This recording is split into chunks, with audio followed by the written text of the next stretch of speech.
The millionaire's baby refused to eat until I, the nanny, gave him breast milk and saved his life. They called me a stranger drowning in a house full of gold.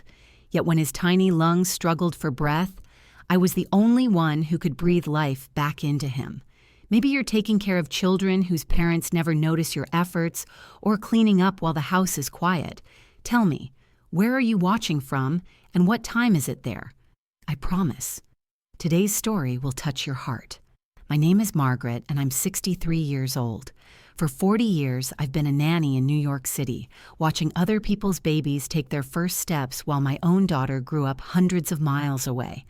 I've folded more tiny clothes than I can count, sung more lullabies than a choir, and wiped more tears than a mother's handkerchief could hold.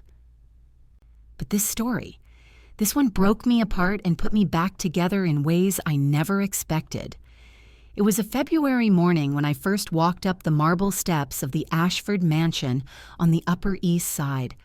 The doorman barely glanced at me, just another working woman in a city full of them.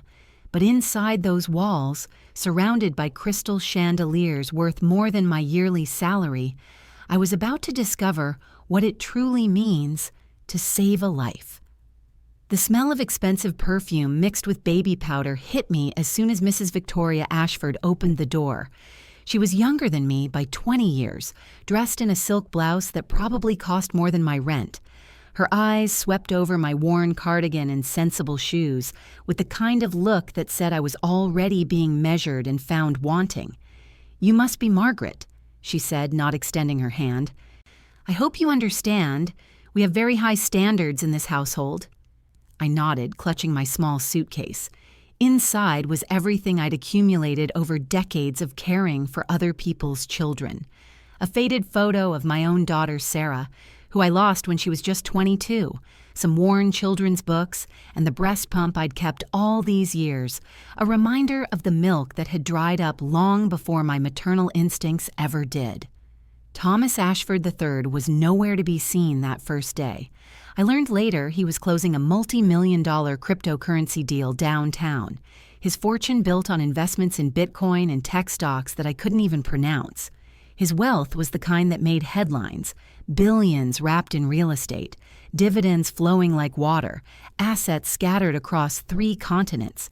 But all that money, all those business meetings and board positions couldn't fix what was wrong with his 6-month-old son. Little William, they called him Liam, was the most beautiful baby I'd ever seen. But something was terribly wrong. His cry was different from other babies I'd cared for. Not the healthy wail of hunger or discomfort, but something deeper, something desperate. Mrs. Ashford led me to the nursery, a room larger than most New York apartments, painted in soft blues with a ceiling painted like the sky. Everything was perfect, from the imported Italian crib to the custom-made mobile playing classical music. But perfection can't cure what love hasn't touched. "He won't eat properly," she said, her voice tight with frustration. "The pediatrician says he's healthy, but he's losing weight. We've tried everything, different formulas, bottles, feeding schedules. Nothing works." I looked down at Liam, and something in my chest tightened. He was so small, his little fists clenched, like he was fighting some invisible battle. When I reached down to touch his cheek, his eyes found mine and held them. In that moment, I knew we needed each other. The first few weeks blurred together like a watercolor painting in the rain. I woke at dawn, before the Manhattan streets came alive with yellow cabs and construction noise.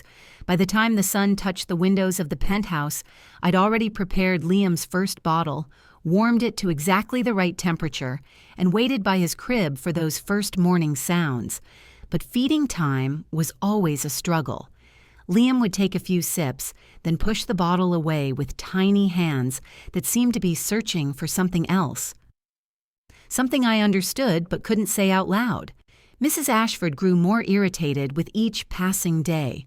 "Surely you've dealt with difficult feeders before," she'd say, her manicured fingers drumming against the marble countertop while I tried another approach, another angle, another prayer.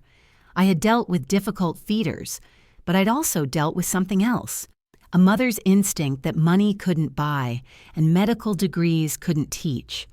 Late at night, when the city quieted to its urban lullaby of distant sirens and air conditioners, I'd hold Liam and remember the weight of my own daughter in my arms, the way she'd nestle against my chest, searching not just for food but for connection. The Ashfords' world was one of stock portfolios and charity galas, of investments that multiplied while they slept and profits that flowed like champagne at their dinner parties. But in that nursery, surrounded by toys that cost more than most people's cars, their son was slowly fading away. 3 weeks into my employment, I overheard Mrs. Ashford on the phone with her sister. She's competent enough, I suppose, but there's something about her. Too familiar, too attached. You know how these nanny types get. They start thinking they're family. I was folding Liam's clothes in the adjoining room, my hands moving automatically while my heart absorbed another small cut. These nanny types, as if 40 years of loving other people's children was just a job description instead of a calling that had shaped every corner of my soul. Mr. Ashford, Thomas, remained mostly absent during those early weeks. I'd see him some mornings, immaculate in his tailored suits, checking his phone for overnight market changes, while his driver waited outside. The few times he spoke to me were brief, professional exchanges about his son's schedule or dietary requirements. But I noticed the way he'd linger sometimes in the doorway of the nursery, watching Liam with an expression I recognized. It was the look of a father who wanted to connect but didn't know how. A successful businessman who could navigate complex international deals but was lost when it came to understanding why his own child wouldn't thrive. The breakthrough came on a Thursday night in March. Liam had been particularly fussy all day, refusing every bottle I offered. His little body was getting thinner, his energy lower. Mrs. Ashford had called the pediatrician twice, spoken to 3 different lactation consultants, and was threatening to hire a new nanny if things didn't improve. "Maybe you're not cut out for this," she said to me that evening, her voice sharp with exhaustion and something that might have been fear. "Perhaps we need someone younger, more current with modern techniques." I stood in that pristine nursery, holding a baby who was slowly disappearing before our eyes, and made a decision that would change everything. It was a decision born from memory, from loss, from the deepest kind of love that doesn't ask for permission or recognition. You see, after my daughter Sarah died, my body had continued producing milk for months. The grief counselor said it was normal, that grief could manifest in physical ways. But I knew better. It wasn't just grief. It was hope. Hope that somehow, someday, I'd have another chance to be a mother to someone who needed me. So I'd pumped and stored that milk even after it seemed pointless, even after friends told me to move on, to let go, to accept that my time for mothering had passed. I'd kept it frozen, preserved like a promise I made to a child I hadn't yet met. That night, while the Ashfords slept in their master bedroom with its view of Central Park, I quietly prepared something different for Liam's feeding. My hands shook as I warmed the plastic bag I'd hidden in the back of the freezer behind packages of organic baby food that cost more per ounce than gold. When I offered it to him, Liam's eyes focused on mine with an intensity that took my breath away. He drank deeply, hungrily, his small body finally relaxing into the kind of satisfaction I hadn't seen since I'd arrived. For the first time in weeks, he fell into a peaceful sleep that lasted through the night. The change was dramatic. Within days, Liam began gaining weight. His cries became stronger, more demanding. His eyes grew brighter, more alert. He started reaching for toys, following sounds with his head, making the small developmental leaps that had worried everyone. Mrs. Ashford was puzzled, but pleased. "Whatever you're doing differently, keep it up," she told me, though her voice carried a suspicious undertone. She was the kind of woman who needed to control every detail, to understand every variable. The fact that her son's improvement coincided with my care, but couldn't be explained by any obvious change bothered her. Mr. Ashford noticed too. He began stopping by the nursery more often, watching as I fed his son with an expression that shifted from businessman's assessment to something more personal.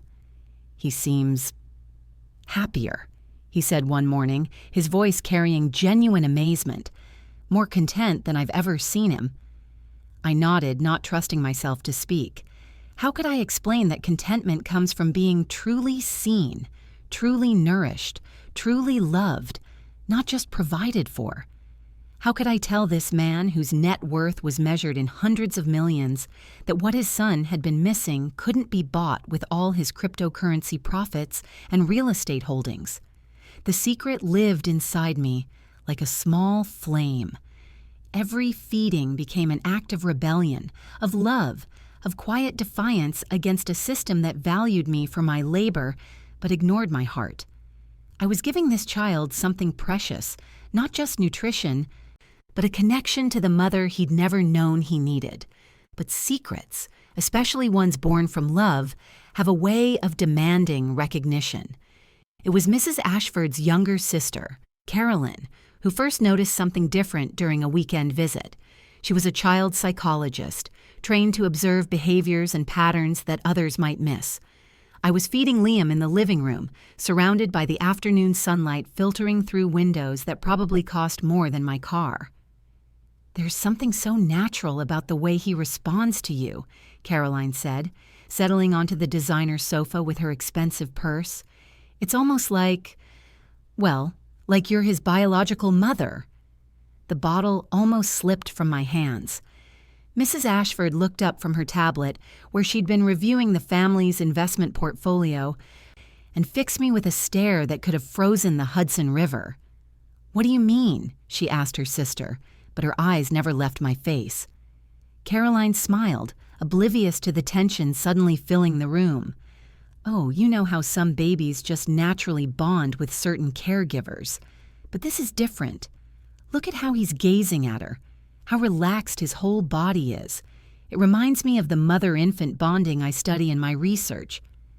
That night, Mrs. Ashford confronted me in the kitchen after Liam had gone to sleep.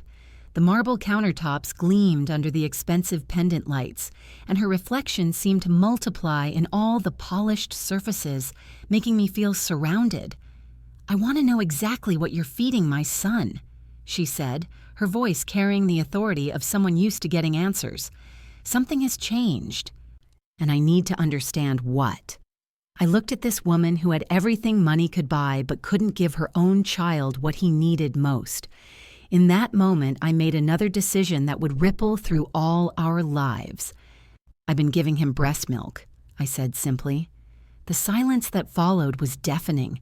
Mrs. Ashford's face cycled through shock, confusion, and something that looked like betrayal.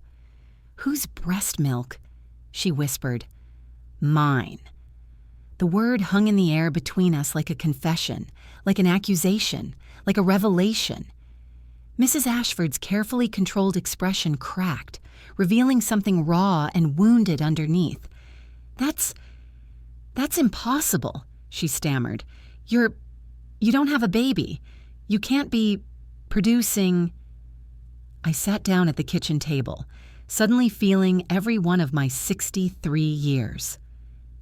"I lost my daughter when she was 22, I said. "Sarah. She died in a car accident 3 years ago. But my body, it remembered being a mother. The grief counselor said it happens sometimes. I've been pumping and storing, hoping that someday—" "Hoping for what?" Mrs. Ashford's voice was harsh now, stripped of its usual polished politeness. "Hoping to mother someone who needed it." The tears came then, mine and hers, mixing together in that sterile kitchen like salt in an expensive meal that had never quite tasted right. Mrs. Ashford collapsed into the chair across from me, her designer composure completely shattered. "I couldn't breastfeed him," she whispered. "I tried for weeks, but nothing. My body wouldn't cooperate. The lactation consultants, the doctors, they all said it was stress, that my body was too tense, too anxious. Thomas was working 18-hour days trying to close the Henderson acquisition deal, worth nearly $2 billion, and I was alone with this baby who wouldn't eat. Her voice broke completely. I felt like such a failure, like my own body was betraying me, and then you come along and suddenly he's thriving, and I don't understand why.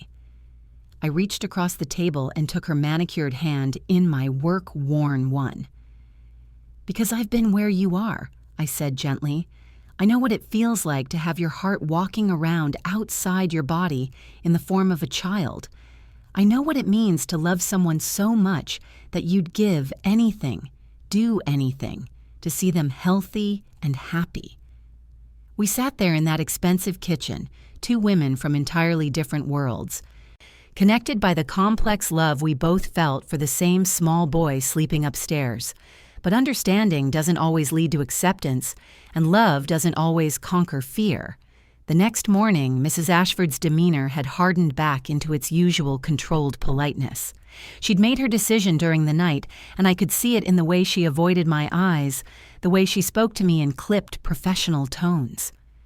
"We'll need to transition Liam back to formula," she announced over breakfast, her voice carrying no room for discussion. "Gradually, of course, so as not to upset his system. And I think it would be best if you found alternative employment within the next 2 weeks." The words hit me like a physical blow. Mr. Ashford looked up from his financial reports, his coffee cup freezing halfway to his lips. "Victoria, what's going on?" "Margaret has been giving our son unauthorized supplements," she said, not quite lying but not telling the truth either.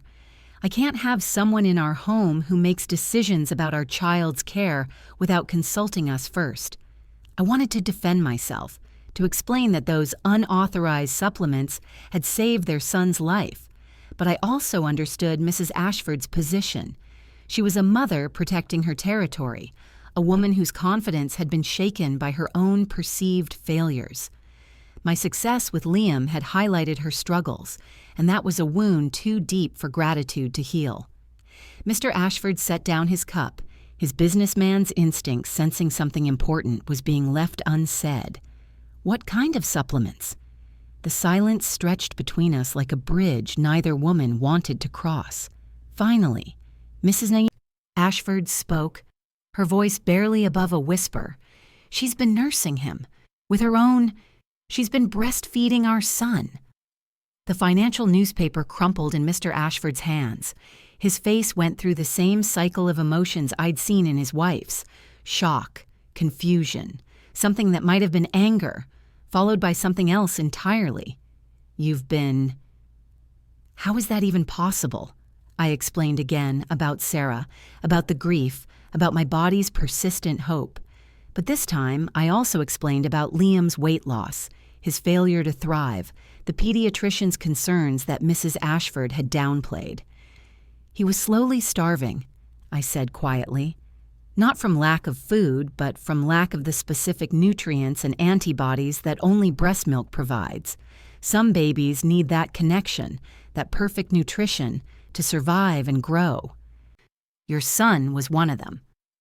Mr. Ashford looked back and forth between his wife and me, his analytical mind processing information the way it did market trends and investment opportunities.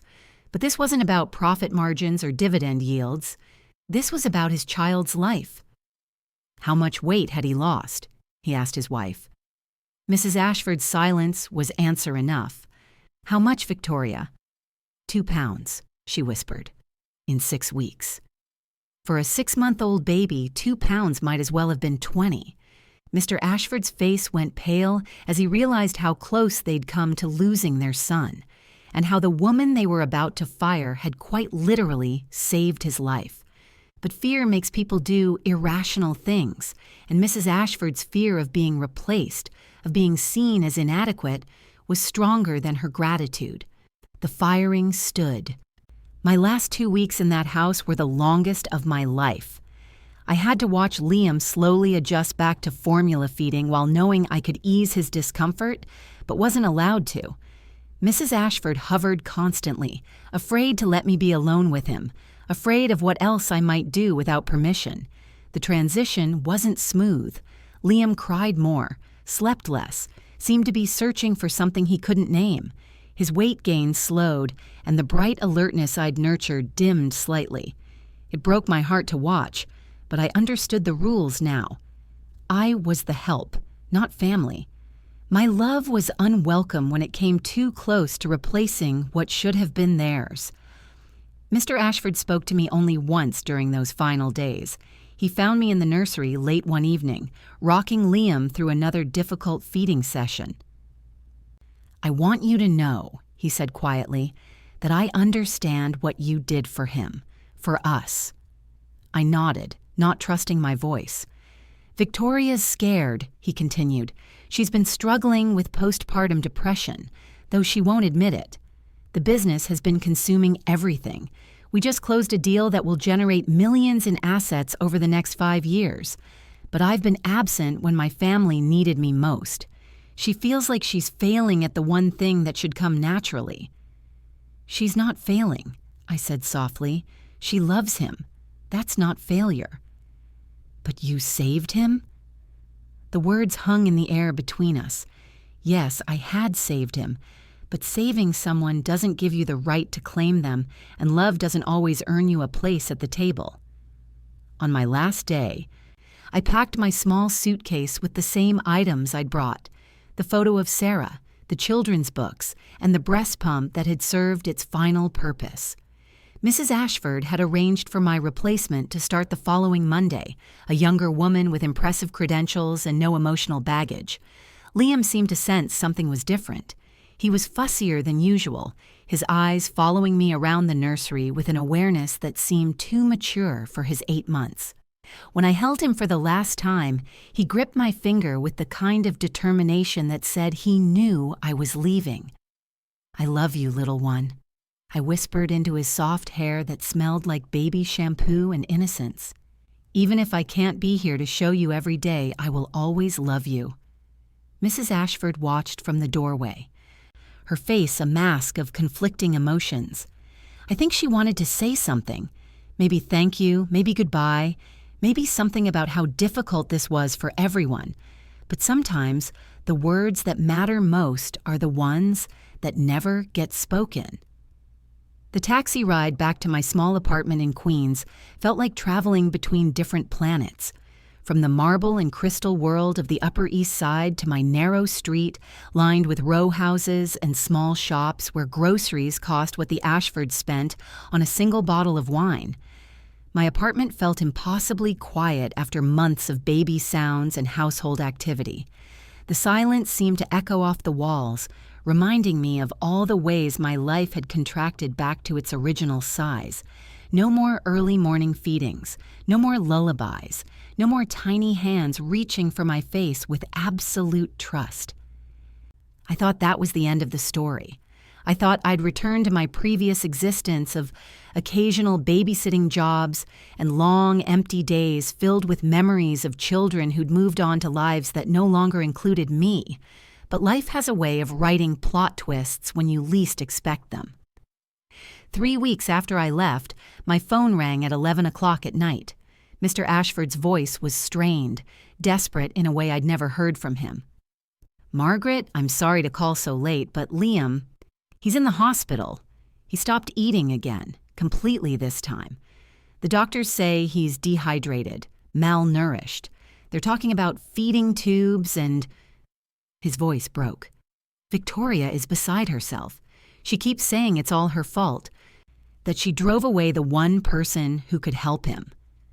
I was already reaching for my coat before he finished speaking. "Which hospital?"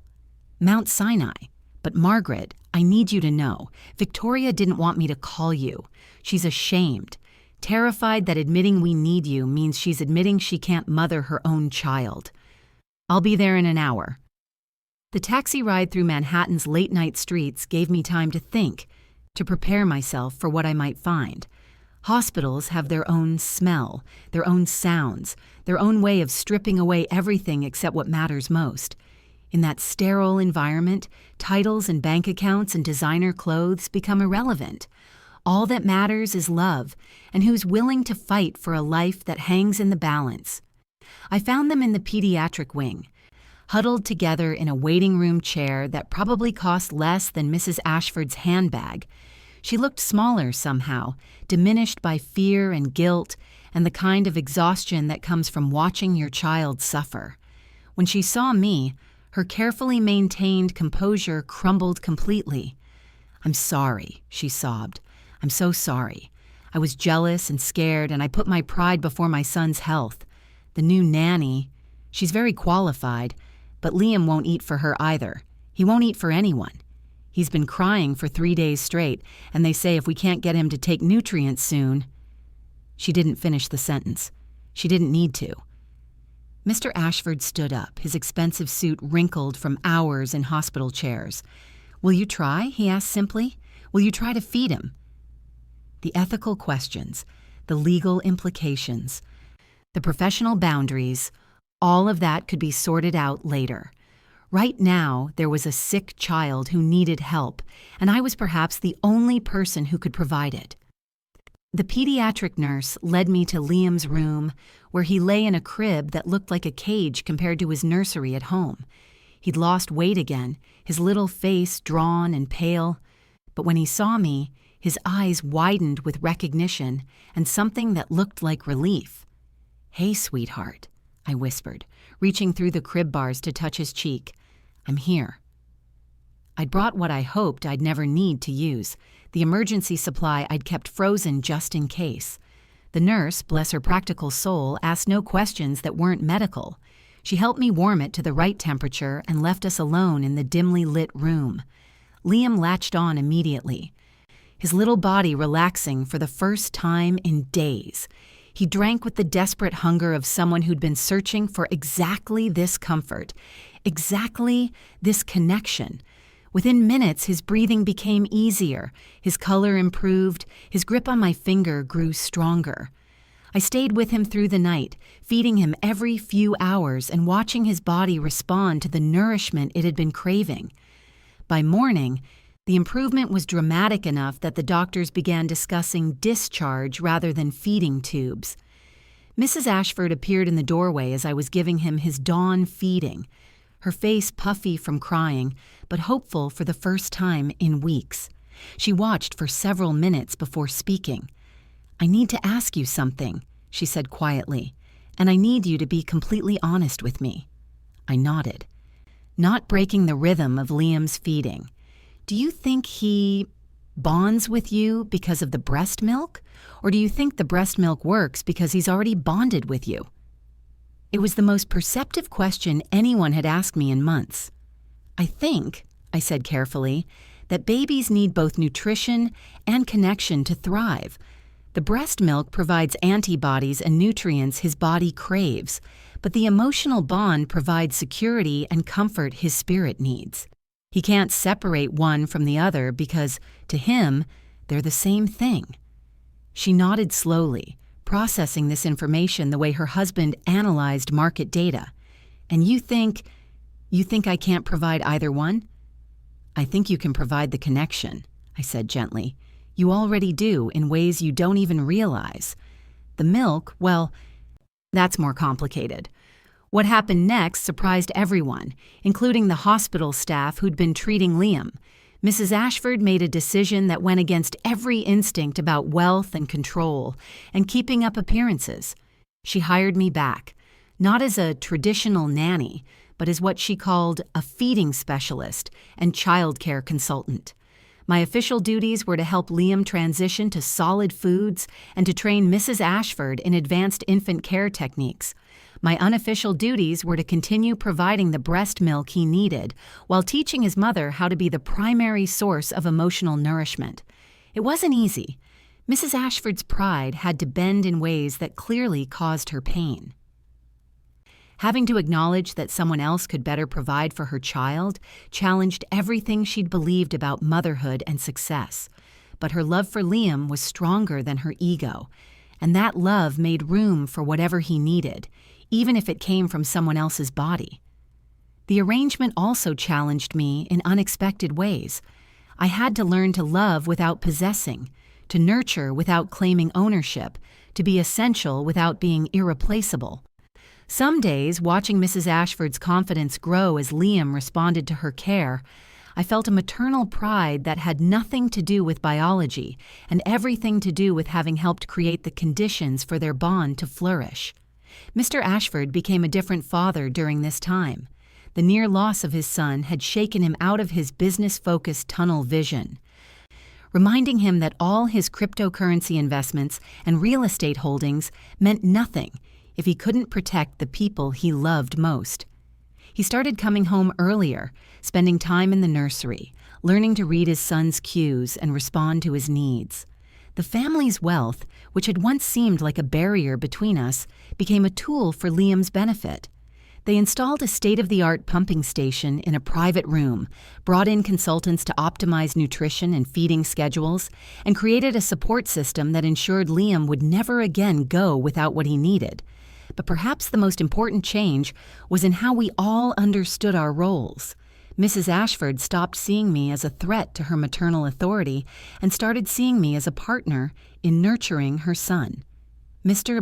Ashford stopped seeing me as just an employee and started seeing me as someone whose expertise and dedication had saved his family. And I stopped seeing myself as someone whose love was unwelcome and started seeing myself as someone whose love was essential, valued, and reciprocated. The feeding schedule we developed was complex but effective. I would nurse Liam in the early morning and late evening when his need for comfort was highest and his digestion worked best. Mrs. Ashford handled all other feedings with pumped milk that I provided, gradually supplementing with carefully chosen formulas as he grew older. She learned to read his hunger cues, to position him correctly, to provide the emotional warmth that made feeding time a bonding experience rather than just a nutritional necessity. Watching her confidence grow was like watching a flower bloom. The tense, anxious woman who'd fired me was replaced by someone more relaxed, more intuitive, more connected to her own maternal instincts. She started trusting herself to make decisions about his care, to comfort him when he cried, to play with him in ways that made him laugh with delight. 6 months into our new arrangement, something beautiful happened. Liam, now over a year old and thriving in every measurable way, began showing clear preferences for his mother's comfort over mine. When he was tired, he reached for her. When he was scared, he looked to her first.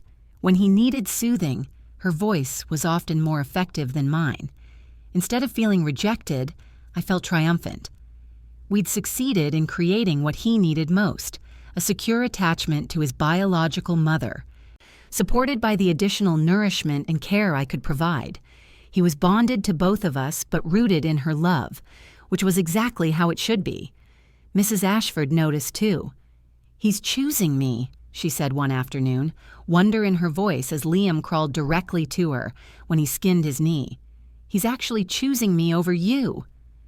"He always did," I said softly. "I was just helping him feel secure enough to show it." That evening, the 3 adults in Liam's life sat down for a conversation that had been building for months. Mr. Ashford, still in his business suit, but with his tie loosened and his sleeves rolled up from an afternoon of playing blocks with his son, looked between his wife and me with an expression of profound gratitude. "I want to talk about making some long-term arrangements," he said. "Financial arrangements that reflect the reality of what you've given our family." Mrs. Ashford nodded in agreement. "We've been discussing it for weeks. What you've done goes so far beyond employment, certainly beyond what any salary could compensate." They outlined a proposal that took my breath away, a trust fund in my name, worth enough to ensure my security for life, a formal position as Liam's godmother, with legal rights and responsibilities, a commitment to include me in family decisions, family celebrations, family life for as long as I wanted to be included. But perhaps most importantly, they wanted to establish a foundation in my name, dedicated to supporting adoptive mothers, surrogate mothers, and women who find themselves mothering children they didn't birth. The Ashford Foundation for Extended Family Support would provide resources, counseling, and financial assistance to women whose love transcends biological boundaries. I sat in that beautiful living room surrounded by evidence of wealth I couldn't have imagined in my childhood, and realized that the greatest gift wasn't financial security. It was recognition, acknowledgement that my love mattered, that my sacrifice had value, that my place in this child's life was permanent and precious. Why, I asked, because sometimes the most generous gifts are the hardest to accept. Mr. Ashford spoke first. Because you saved our son when we couldn't. Because you taught us how to be better parents. Because you loved him when love was the difference between life and death. Mrs. Ashford's answer was simpler and more profound. Because you're family. Not because of blood or legal papers, but because love makes families, and you loved us all back to life. 2 years have passed since that conversation, and life has settled into a rhythm that feels both extraordinary and completely natural. Liam is 3 now, a chubby, laughing boy who calls me Nana Margaret and runs to greet me every morning with hugs that lift my spirit like nothing else in this world. He's healthy, curious, affectionate, everything we hoped he would become when he was that tiny, failing baby who wouldn't eat. He has his mother's eyes and his father's determined chin, but he has something else too, a security and openness that comes from being thoroughly loved by multiple people who put his needs above their own egos. Mrs. Ashford, Victoria, as she insists I call her now, has become something I never expected, a friend. We share the complex joy of watching Liam grow, celebrating his milestones together, supporting each other through the challenges of raising a strong-willed toddler. She's an excellent mother now, confident in her instincts and quick to ask for help when she needs it. Thomas has scaled back his business commitments, delegating more responsibilities so he can be present for bath time and bedtime stories, playground visits, and family dinners. The fortune he's built through shrewd investments in technology and cryptocurrency provides security for his family, but he's learned that the most valuable assets can't be measured in dollars or stored in digital wallets. As for me, I found something I thought I'd lost when Sarah died, a sense of purpose that goes beyond survival, beyond simply getting through each day. The foundation we established has helped dozens of women navigate the complex emotional landscape of extended motherhood, providing resources for nannies, au pairs, stepmothers, and adoptive mothers who love children they didn't birth. But perhaps the most healing part of these years has been the way they've helped me understand my own story. For so long, I'd seen my inability to have more children after Sarah as a failure, a door that had closed permanently. I'd seen my continued milk production as a painful reminder of loss rather than a gift waiting for the right moment to be shared. Now I understand that every experience, my daughter's death, my body's persistence in nurturing, my years of caring for other people's children, had been preparing me for Liam, not to replace his mother, but to supplement her love with my own. Not to claim him, but to help him grow strong enough to bond securely with those who would love him longest. There are still difficult days.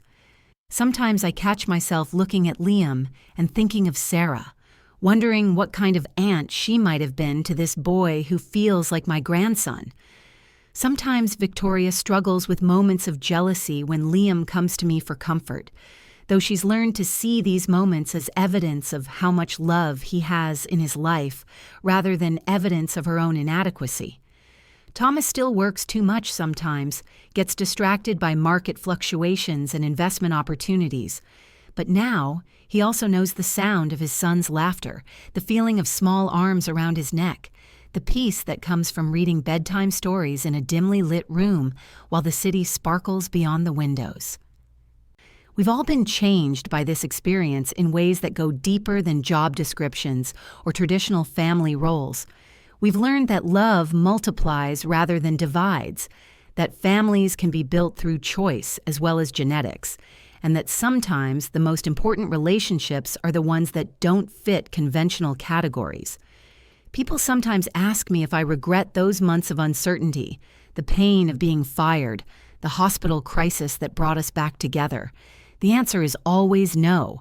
Those struggles taught us all what mattered most, forced us to examine our assumptions about family and love and what it means to truly care for someone. More importantly, they led to Liam getting exactly what he needed, not just from one person, but from a whole network of adults committed to his well-being. He has his mother's daily love and attention, his father's protection and guidance, and my deep, steady affection that asks nothing in return except the chance to watch him grow into the person he's meant to become. Last week, as I was getting ready to leave after spending the afternoon with Liam, he looked up at me with those serious eyes that remind me so much of his father and asked, "Nana Margaret, why do you love me so much?" It was the kind of question that could have sent me spinning into explanations about breast milk and biology and the complex circumstances that brought us together. Instead, I knelt down to his eye level and gave him the simplest, most honest answer I could. Because you're you, sweetheart. Because you're exactly who you're supposed to be. And loving you is one of the greatest joys of my life. He nodded as if this made perfect sense, gave me one of his fierce hugs, and ran back to his blocks. Such a simple interaction, but it contained everything I'd learned about love over these years, that it doesn't need to be explained or justified or earned. It simply is, and when it's genuine, it creates space for everyone to flourish. I think about you, listening to this story, and wonder about your own experiences with love that doesn't fit conventional molds. Have you ever found yourself caring for someone who wasn't technically yours to love? Have you ever been the woman behind the scenes, providing essential care while someone else got the credit? Have you ever had to fight for recognition, for respect, for the simple acknowledgement that your love matters? If so, I want you to know that you're not alone. There are millions of us, women who mother through choice rather than biology, who nurture across boundaries of class and culture and legal definition. We are the teachers who love our students like our own children, the neighbors who become surrogate grandmothers, the friends who step in when families falter. We are the ones who show up at school plays and graduation ceremonies, who remember birthdays and scraped knees and first heartbreaks. We love without guarantee, without official recognition, without any promise that our care will be remembered or reciprocated. And yet we love anyway because that's what love does. It overflows the boundaries we try to set for it. My story with Liam and his family is still being written. He's only 3 after all, with so much growing ahead of him. But I've learned enough to know that the love we've built together, complex, unconventional, absolutely necessary, will be part of who he becomes. Not because I gave him my milk, but because I gave him my heart, and he gave me his in return. The foundation Victoria and Thomas established has grown beyond what any of us expected. We've helped over 200 women in the past year, providing counseling, financial assistance, and most importantly, recognition that their love has value. We've created support groups for nannies, resources for stepmothers, advocacy for domestic workers, who often love the children they care for as deeply as their own families do. But the most meaningful part of this work is the stories. Women like Maria, who'd been caring for her employer's children for 15 years, but wasn't invited to the oldest daughter's wedding until our foundation helped facilitate that conversation. Women like Janet, whose stepchildren finally acknowledged her as family after she used our counseling services to navigate the complex dynamics of blended families. Women like Ruth, who'd been fired for getting too attached to the children in her care, but found the courage to start her own certified child care center. Each story reminds me that love is both the most common and the most revolutionary force in human experience. It's common because it happens everywhere, between people of all backgrounds and circumstances. But it's revolutionary because it refuses to be contained by the structures and hierarchies that society creates. Love spills over job descriptions, transcends class boundaries, ignores legal definitions, and creates families where none existed before. Sometimes, late at night when the city is quiet and I'm reflecting on the journey that brought me here, I think about the woman I was when I first walked up those marble steps to the Ashford mansion. She was grieving, lonely, carrying the weight of unfinished motherhood like a stone in her chest. She was prepared to love someone else's child, but not prepared to be loved in return. She was ready to give everything, but not ready to receive recognition for her gifts. I don't know if that woman could have imagined where this path would lead, not just to financial security and professional recognition, but to belonging, to being seen and valued, not just for what I could do, but for who I am. To being part of a family that chose me as deliberately as I chose them. The transformation hasn't always been easy. Learning to accept love and recognition after years of invisibility required me to challenge some deep beliefs about my own worth. There were times when I felt guilty for accepting Thomas and Victoria's generosity, times when I worried I was taking advantage of their gratitude. It took months of counseling and the support of friends to understand that receiving their gifts gracefully was another form of love, allowing them to express their gratitude in ways that mattered to them. There were also practical adjustments to navigate, moving from a small apartment in Queens to a comfortable space in a neighborhood I'd never imagined living in, learning to manage the financial resources they'd provided responsibly, adjusting to being recognized in public as the woman behind the Ashford Foundation, rather than anonymous help walking through expensive neighborhoods. But perhaps the biggest adjustment was learning to see myself as someone whose story mattered enough to share. For decades, I'd been in the background of other people's narratives, the employee, the helper, the one who made other people's lives possible, but wasn't the main character in any story. Finding my voice, learning to speak about my experiences with authority rather than apology, recognizing that my perspective had value, that was a transformation as significant as anything that happened in that nursery. Now, when I speak to groups of caregivers or domestic workers or women who love children they didn't birth, I see recognition in their eyes. They see someone who's walked their path, who understands the complex emotions of loving without owning, of being essential but invisible, of giving your heart to people who might never fully acknowledge the gift. I tell them what I wish someone had told me during those early years. Your love matters, even when it's not recognized. Your care has value, even when it's not compensated fairly. Your place in a child's life is significant, even when it's not officially acknowledged. And sometimes, if you're very fortunate, the people you love will find ways to love you back that surprise everyone involved. But even if they don't, even if you remain in the background, unsung and overlooked, your love still matters. It still shapes lives, still provides comfort, still makes the difference between a child who thrives and one who merely survives. That's not a small thing. That's everything. As I finish telling you this story, Liam is upstairs taking his nap, probably dreaming whatever 3-year-olds dream about, trucks and ice cream and the dog he's been asking for. Victoria is at her book club, finally able to leave him with confidence because she knows he's in loving hands. Thomas is at the office, closing another deal that will add millions to the family's assets, but he'll be home by 6 because bedtime stories have become more important than board meetings. And I'm here, in a life I couldn't have imagined when I was that grieving woman packing a suitcase with my few possessions and a breast pump I thought I'd never need.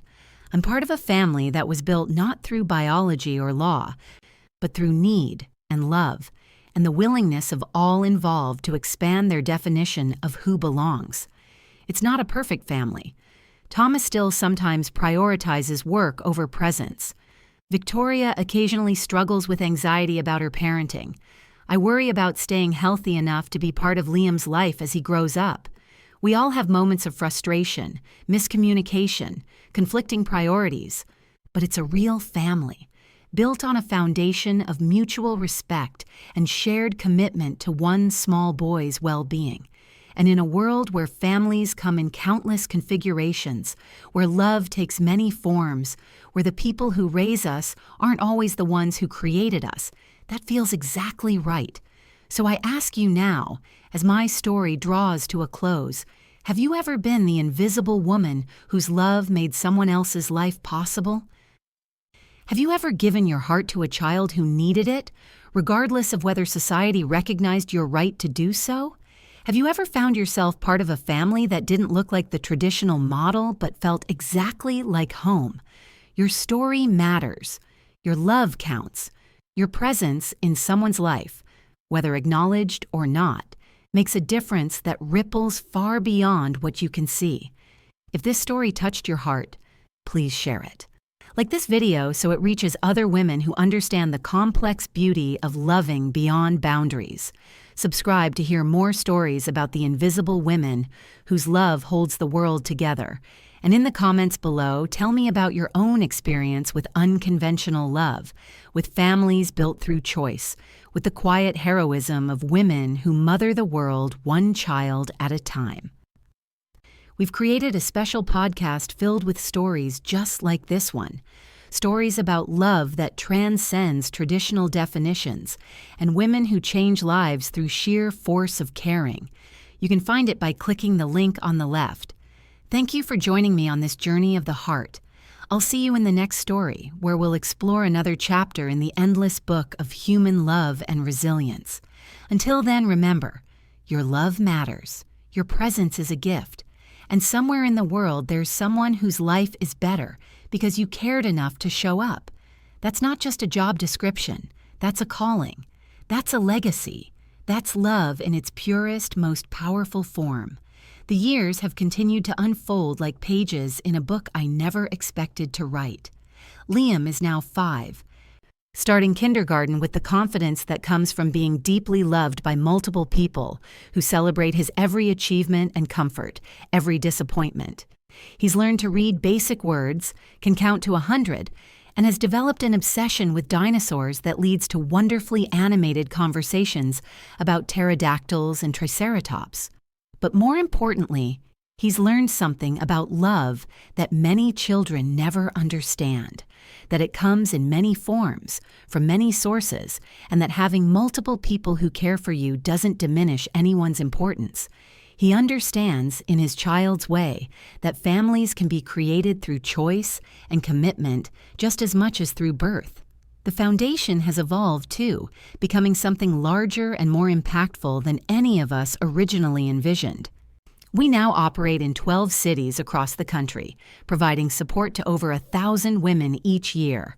Our services have expanded to include legal advocacy, professional development programs, and a scholarship fund for women pursuing careers in childcare and education. One of our most successful initiatives is the Extended Family Recognition Program, which helps families formalize relationships with caregivers who've become integral parts of their children's lives. We've facilitated hundreds of godparent ceremonies, helped establish guardianship agreements, and created template contracts that ensure fair compensation and respect for domestic workers. But perhaps most rewarding is our mentorship network, where women who've navigated complex caregiving relationships successfully help others facing similar challenges. I think of Elena, a nanny from El Salvador who was struggling with a family that loved her work but didn't respect her boundaries. Through our program, she connected with Patricia, a former nanny who'd successfully transitioned to running her own childcare center. With Patricia's guidance, Elena was able to negotiate better working conditions and eventually start her own family daycare business. There's also the story of Amanda, a young stepmother who felt invisible and unwelcome in her partner's family dynamic. Through our support groups, she met other women navigating similar situations and learned strategies for building relationships with stepchildren, while respecting their connection to their biological mother. 2 years later, she sent us photos from her stepson's graduation, where he thanked her in his speech as the woman who taught me that love isn't limited by biology. These stories remind me daily why this work matters. In a society that often reduces relationships to simple categories, mother, father, employee, family member, we create space for the complex realities of how people actually love and care for each other. The media attention has been unexpected but welcome. Several major publications have featured articles about our work, and I've been invited to speak at conferences and universities about the changing nature of American families.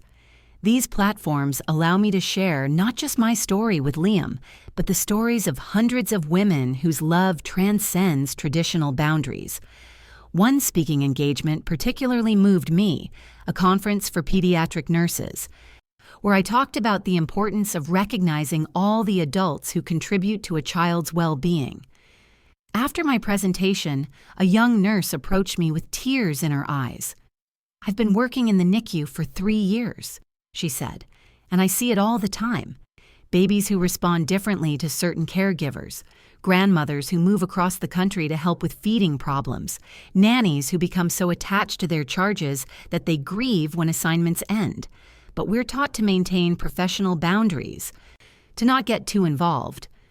Your story makes me think we might be missing something important about what children really need." That conversation led to a partnership with several hospitals to develop training programs that help medical staff recognize and support the full network of adults who contribute to a child's care. We're working to change protocols so that when children are hospitalized, their primary caregivers, regardless of their official relationship, can be more involved in their care. The ripple effects of our work continue to surprise me. Last year, we received a letter from a college student named Michael, who'd been cared for by his nanny, Rosa, from birth through elementary school. Rosa had been like a grandmother to him, teaching him Spanish, cooking traditional meals, and providing the cultural connection to his Mexican heritage that his white adoptive parents couldn't offer. "Rosa shaped who I am," Michael wrote, "but when I graduated from high school, my parents didn't think to invite her to the ceremony. It wasn't malicious. They just didn't think of her as family. Thanks to your foundation's work, I understand now that families come in all forms. Next month, I'm graduating from college, and Rosa will be in the front row beside my parents. She's also helping me plan my wedding because she's the one who taught me what unconditional love looks like." These moments of recognition and healing happen constantly now, facilitated by our growing network of counselors, mediators, and advocates. We help families navigate difficult conversations about boundaries, compensation, and recognition. We provide resources for legal documentation of relationships that exist in the heart but not on paper. Most importantly, we create space for people to tell their stories and be heard. The personal rewards have been equally meaningful. Watching Liam grow up knowing he's loved by multiple adults has been a joy unlike anything I expected in my later years. He calls me Nana Margaret with the same casual affection he shows his biological grandparents. He includes me in his artwork, asks me to come to school events, and shares his smallest secrets with the trust that comes from years of consistent care. Last month, for his 5th birthday, he asked if we could have a family picture that included everyone who loves him. The photograph hangs in my living room now, Thomas and Victoria in the center with Liam on their lap, his biological grandparents on one side and me on the other, all of us beaming with the particular joy that comes from being exactly where we belong. Victoria has become one of my closest friends, a development neither of us could have predicted in those early tense months. We meet for coffee weekly, sharing the ordinary concerns and celebrations of women raising a child together. She asks my advice on everything from potty training to preschool selection, not because she lacks confidence as a mother, but because she values having another perspective from someone who loves Liam as much as she does. Sometimes I think about what would have happened if we hadn't worked through those early problems, she told me recently. Not just to Liam's health, but to our ability to be a family. Your willingness to forgive my fear and jealousy, to keep loving him even when I made that impossible. I think that taught us all something about what real love looks like. Thomas has surprised me with his evolution as a father and as a person. The driven businessman who rarely looked up from his phone has become someone who schedules business trips around school plays and soccer games. He's taught Liam to swim, builds elaborate block cities on Saturday mornings, and has instituted a weekly Dad and Liam adventure that might involve anything from visiting the Natural History Museum to learning to bake cookies. The financial security they've provided has allowed me not just to contribute to Liam's life, but to pursue interests and relationships I'd never had time for during my decades of constant employment. I've taken art classes, joined a book club, traveled to places I'd only read about. But most importantly, I've been able to pour energy into the foundation work without worrying about paying rent or buying groceries. This economic freedom has also allowed me to think more deeply about the systemic problems that affect women in caregiving roles. Through our advocacy work, I've learned about wage theft in domestic work, about the lack of labor protections for nannies and au pairs, about the immigration policies that make it difficult for women to bring their own children while they care for others' children. These broader issues have motivated us to expand beyond individual support to policy advocacy. We now work with legislators to improve working conditions for domestic workers, partner with unions to organize childcare workers, and collaborate with immigration attorneys to help caregivers navigate the complex legal landscape. The foundation has also become a bridge between different communities that don't often interact: wealthy families who employ nannies, working-class women who provide childcare, immigrants navigating cultural differences, and families created through adoption or surrogacy. Our annual conference brings all these groups together, creating conversations that wouldn't happen otherwise about what children need and how adults can provide it. One particularly powerful session features panels where employers and employees discuss their relationships openly and honestly. Families talk about learning to see their nannies as professionals deserving respect and fair compensation. Caregivers share their experiences of loving children while maintaining healthy boundaries. Children and teenagers speak about growing up with multiple maternal figures and how that shaped their understanding of love and family. These conversations aren't always comfortable, but they're necessary.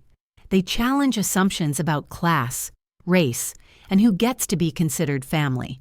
They force participants to examine their own relationships and consider whether there are ways to be more generous, more inclusive, more honest about the love that already exists but isn't acknowledged.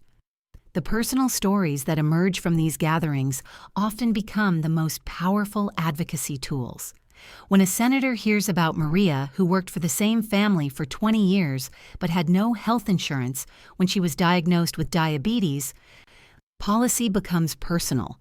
When a journalist meets James, whose nanny saved his life by recognizing signs of a serious illness that his parents missed, the importance of training and supporting caregivers becomes clear. As I've grown older, I'm now 68, I've also become more aware of questions about legacy and continuity. What happens to the foundation when I'm no longer able to lead it? How do we ensure that the relationships and communities we've built continue to thrive? Most personally, what happens to my relationship with Liam as he grows older and needs me less?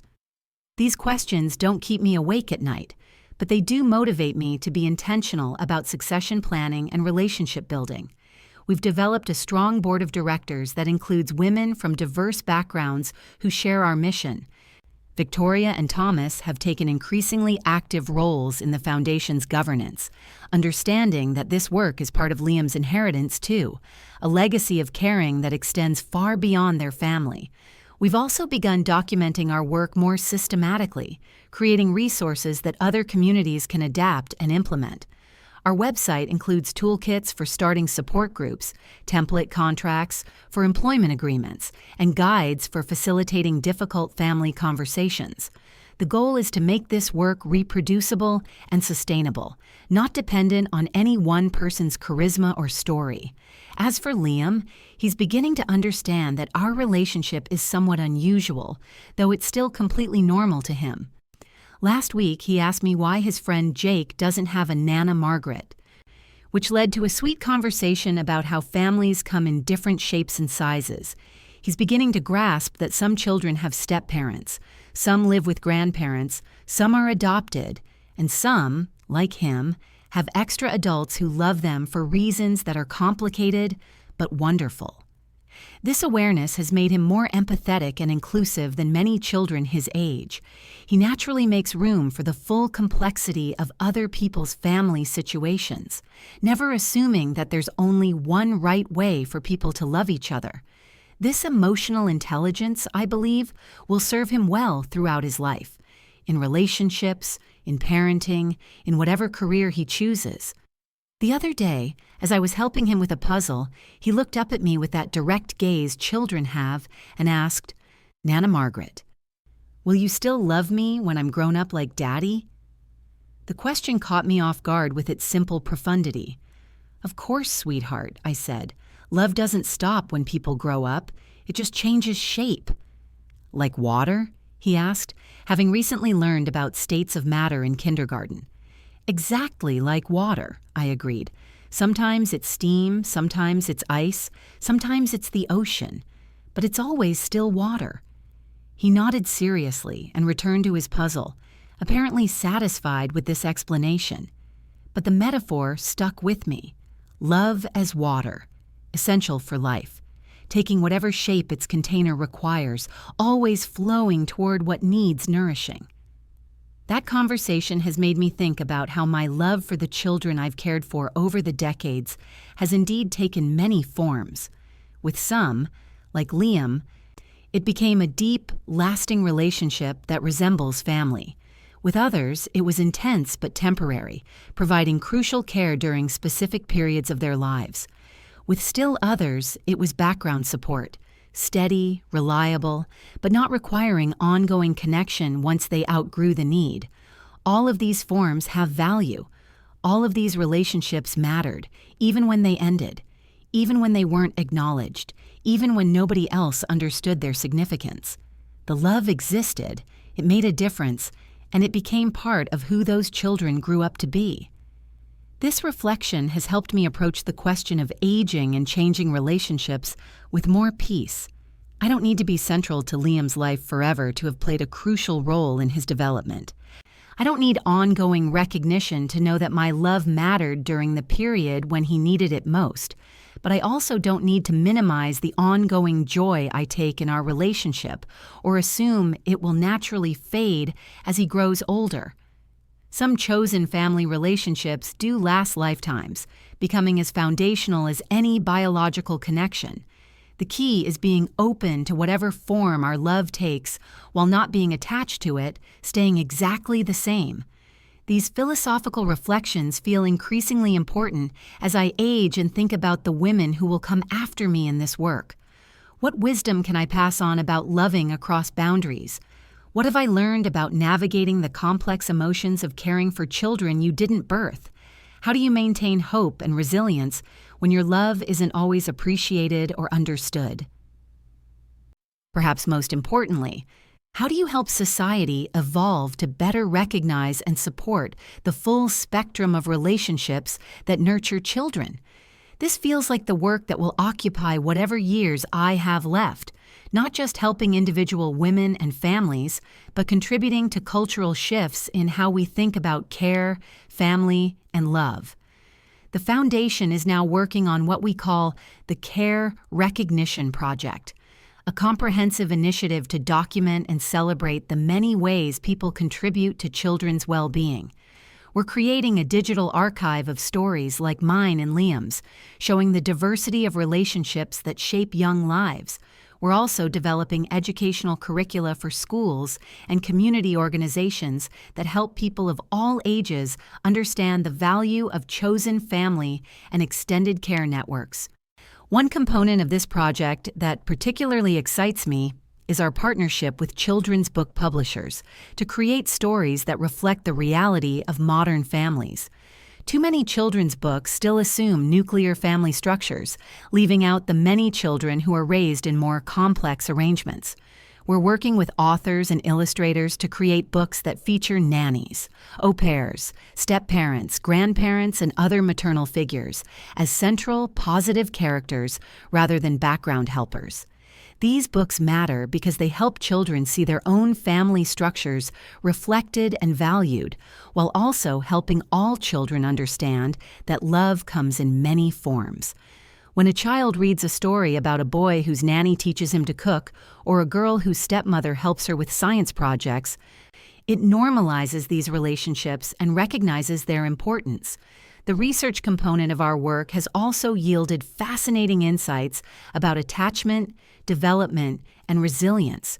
Working with child psychologists and developmental specialists, we've been studying children who grow up with multiple consistent caregivers versus those raised primarily by biological parents. The preliminary findings suggest that children with secure attachments to multiple adults, like Liam, often develop stronger emotional regulation skills, greater empathy, and more flexible thinking about relationships and problem solving. They seem to understand earlier that different people bring different strengths and perspectives, making them more collaborative and less likely to expect any one person to meet all their needs. Of course, the key factor is that these multiple relationships are stable, loving, and coordinated, rather than chaotic or conflicted. Children don't benefit from a revolving door of caregivers or from adults who compete for their affection. But when multiple adults work together consistently to support a child's development, the results can be remarkable. This research is helping us make evidence-based arguments for supporting extended care networks rather than relying solely on emotional appeals.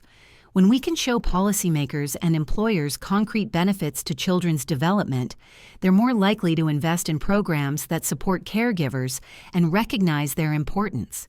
The data also helps families like the Ashfords feel more confident about their unconventional arrangements. Victoria sometimes worries that having me so involved in Liam's life might confuse him or undermine her role as his mother.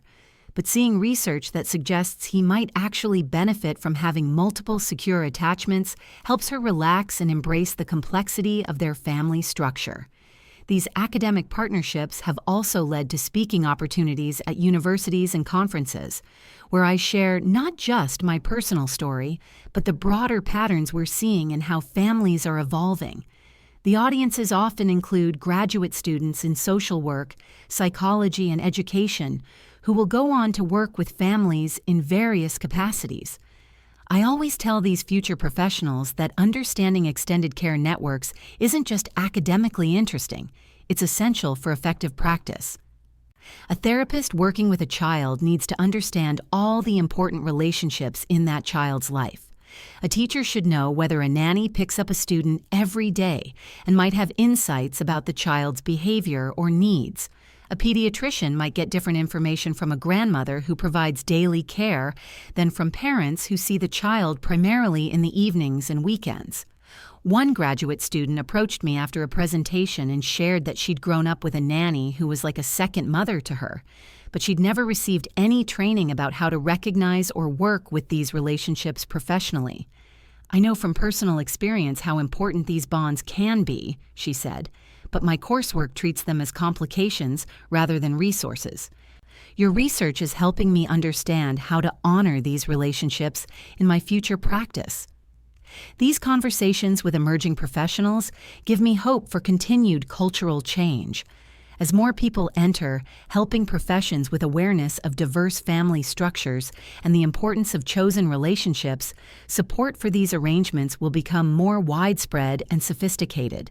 The Foundation's work has also attracted international attention, with organizations in other countries reaching out to learn about our approaches. The challenges of recognizing and supporting caregiving relationships aren't unique to the United States. They exist wherever there are families, economic inequalities, and immigration patterns that separate people from their biological support networks. We've been invited to present at conferences in Canada, the United Kingdom, and Australia, where domestic work and childcare arrangements face similar issues of recognition and regulation. These international perspectives have enriched our understanding of how cultural values around family and work shape these relationships differently across societies. In some cultures, extended family caring is so normalized that the innovations we're pioneering are seen as obvious common sense. In others, the nuclear family ideal is so strong that our work seems radical. These varied perspectives help us refine our approaches and develop more culturally sensitive resources. The global dimension has also led to partnerships with organizations addressing the specific challenges faced by migrant domestic workers, many of whom leave their own children behind to care for others' children in wealthier countries.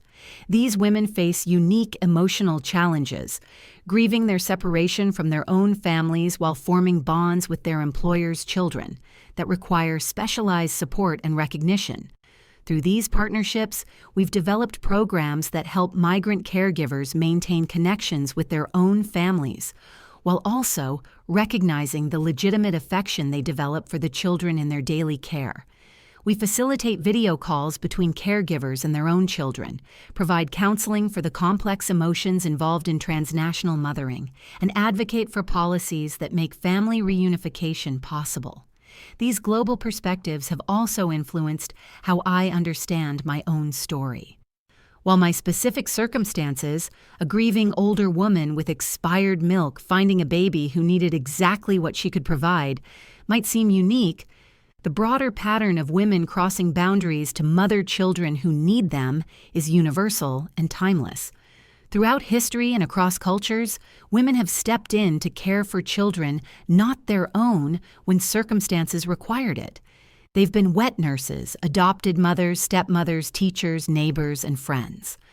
My story with Liam is part of this much larger tapestry of women who've answered the call to nurture, regardless of social conventions or legal recognition.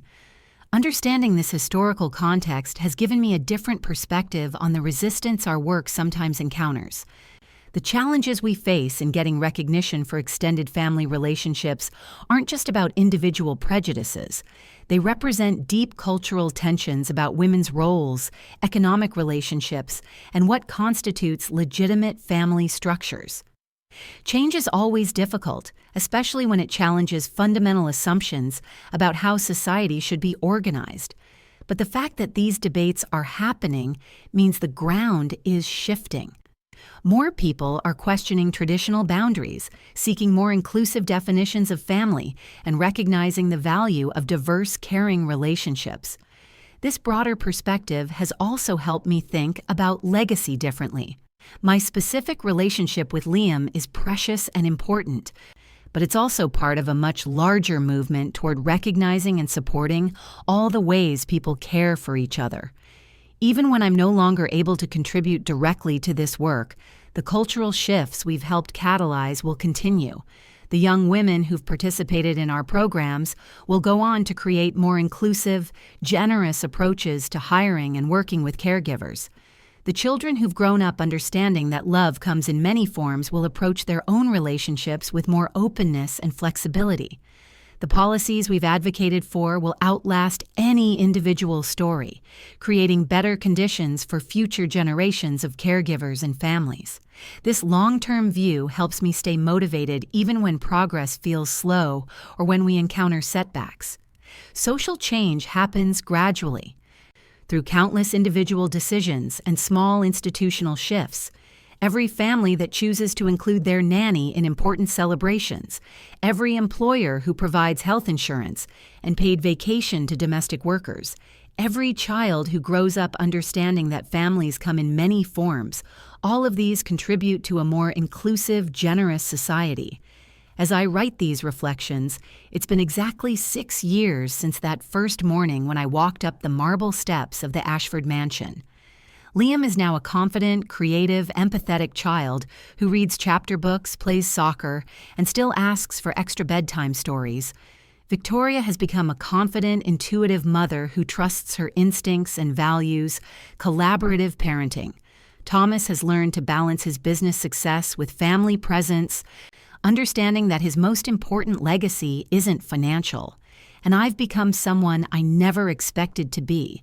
Not just a woman who loved a child who needed her, but someone whose story inspired larger conversations about love, family, and care.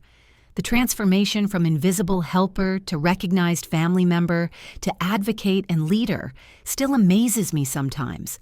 But perhaps what amazes me most is how ordinary it all feels now. the family dinners where I'm automatically included, the school events where Liam introduces me as his Nana Margaret, the way Victoria asks my opinion on everything from discipline strategies to vacation plans. All of this has become so natural that it's hard to remember when it felt revolutionary or uncertain. This normalization is, I think, the deepest success.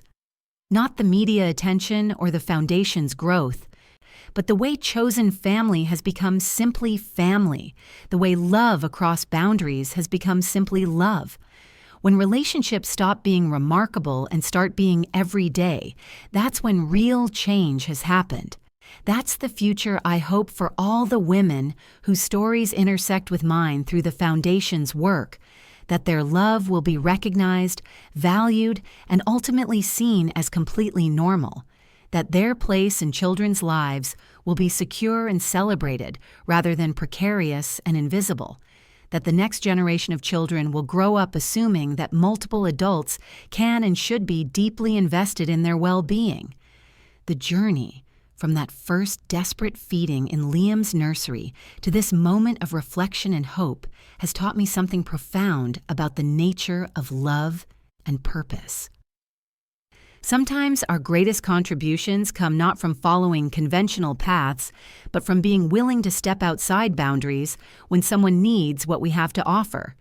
Sometimes our most meaningful relationships develop not through traditional channels, but through the mysterious alchemy of need and response, of offering what we can and accepting what is freely given in return.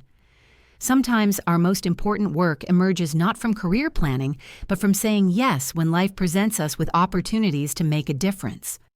The breast milk that saved Liam's life was just the beginning. The physical nourishment that allowed us to build emotional bonds, to learn to trust each other, to create space for love to grow in ways none of us expected. But love is what sustained everything that came after. Love that expanded to include not just our chosen family, but all the families we now serve through the Foundation. As I prepare to close this reflection, I want to return once more to you, the women who are listening to this story. Whether you're caring for children in someone else's home, raising stepchildren who are still finding their way to trust you, teaching students who need more than academic instruction, or loving in any of the 1,000 ways that don't fit conventional categories, your story matters too. The love you offer, the care you provide, the presence you maintain in children's lives, all of this has value that extends far beyond what you can measure or see. Every child who feels secure because you're consistently there, every family whose life runs more smoothly because of your contributions, every moment of comfort you provide during difficult times, all of this ripples outward in ways that shape the future. You don't need recognition to make a difference, though you deserve it. You don't need official titles to be important in someone's life, though such acknowledgement would be appropriate. Your love doesn't need to fit traditional categories to be real, necessary, and transformative. But I also want you to know that change is possible. The family that now includes you in holiday celebrations, the child who now openly expresses affection, the recognition that now comes from unexpected sources, all of this can develop when we have courage to be honest about our relationships and what they mean. The Ashford Foundation exists for women like us. But you don't need an organization to validate your experience or make your love legitimate. It already is legitimate. It already matters. It already makes a difference in ways that create better humans and a more caring world. What you need is what I needed: the courage to keep loving even when it's not acknowledged, the wisdom to maintain boundaries while keeping your heart open, the strength to persist through difficulties because children's well-being is at stake, and the hope that love eventually finds ways to be recognized and celebrated. Your story is still being written. The children you care for are still growing, still learning from your example what it means to be loved consistently and well. The families you serve are still being shaped by your presence, even when they don't fully recognize it. The future is still being influenced by every act of care you perform, every moment of comfort you provide, every way you choose love over indifference. This is holy work we do, this nurturing of children who aren't ours by birth, but become ours by choice and commitment. This is how the world changes, one child at a time, one relationship at a time, one act of courage by women who refuse to let love be limited by conventional boundaries. Thank you for doing this work. Thank you for loving beyond what's required. Thank you for showing up day after day with hearts open and hands ready to help. Thank you for being part of the great network of women who hold the world together through sheer force of caring. The story continues, and you're writing it too.